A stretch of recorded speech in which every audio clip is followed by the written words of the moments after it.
दिनांक 11 जून रोजी शिवायनम मठ परिसरातील एक 53 वर्षीय व्यक्ती कोरोना बाधित आढळला होता। या 53 वर्षीय व्यक्तीच्या संपर्कातील 8 व्यक्तींचे स्रावाचे नमुने घेण्यात आले होते। 12 जून रोजी गांधी चौक सराफा लाईन या परिसरातील 65 वर्षीय व्यक्ती कोरोना बाधित आढळला होता। या 65 वर्षीय व्यक्तीच्या संपर्कातील सुद्धा 8 व्यक्तींचे स्रावाचे नमुने घेण्यात आले होते। दिनांक 12 जूनच्या सायंकाळी शिवायनम मठ परिसरातील 53 वर्षीय व्यक्तीच्या संपर्कातील 9 व्यक्तींपैकी 7 व्यक्तींचे स्रावाचे नमुने निगेटिव्ह आले असून 2 महिला व्यक्तींचे नमुने पॉझिटिव्ह आले आहे। त्याचबरोबर गांधी चौक सराफा लाईन या परिसरातील 65 वर्षीय व्यक्तीच्या संपर्कातील 8 व्यक्तींच्या स्रावाच्या नमुन्यांपैकी 4 व्यक्तींचे नमुने पॉझिटिव्ह आले आहे। दिनांक 14 जून पर्यंत कारंजा शहरातील कोरोना बाधित रुग्णांची संख्या 9 झालेली आहे।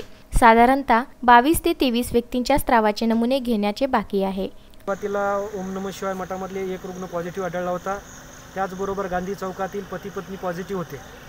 त्यानंतर आता या ठिकाणी ओम नमः शिवाय मठामध्ये आणखीन 2 पॉझिटिव्ह आलेले आहेत आणि गांधी चौकातले त्या कुटुंबातीलच परत 4 पॉझिटिव्ह आलेले आहेत। अशा प्रकारे एकूण 9 व्यक्ती कारंजा शहरामध्ये पॉझिटिव्ह झालेले आहेत आणि कारंजा तालुक्यामध्ये सुद्धा पॉझिटिव्ह व्यक्तीची संख्या दिवसागणिक वाढत आहे। पूर्ण तालुक्यामध्ये रुग्ण वाढत आहेत। नागरिकांना आव्हान आहे, कामाव्यतिरिक्त घराच्या बाहेर पडू नका। आवश्यकता असल्यास घराच्या बाहेर पडताना मास्क लावा। प्रत्येक ठिकाणी गेल्यानंतर सॅनिटायझरचा वापर करा।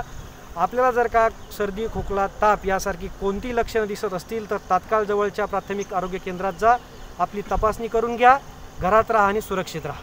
अक्षय लोटे, विदर्भ न्यूज, कारंजा लाड।